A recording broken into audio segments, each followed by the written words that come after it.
grade 7 cheerleader and simultaneously take classes for grade 6.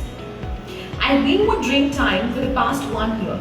This is my second year as cheerleader in Dreamtime Middle School, and I'm here to tell you a little about my experience in Dreamtime. Well, one thing I like in particular about Dreamtime is the way their content is designed, staying true to the Dreamtime acronym.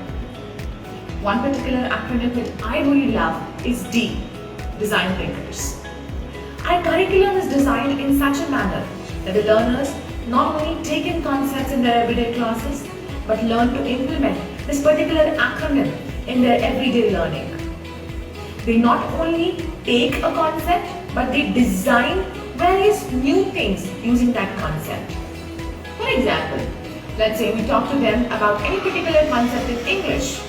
Thereafter, they are sent to their breakout rooms to create PPTs, presentations, or any other innovative stuff. Vision boards, self-collages are a part of this design thinking initiative. Our learners are imbibing concepts and simultaneously learning to implement these concepts in their everyday life, therefore covering the practical applications of design thinkers. It's not only PPTs or presentations, but craft works. In science, they create new experiments, volcanoes, and the like. And that's how we implement the acronym of D, Design Thinkers. Thank you.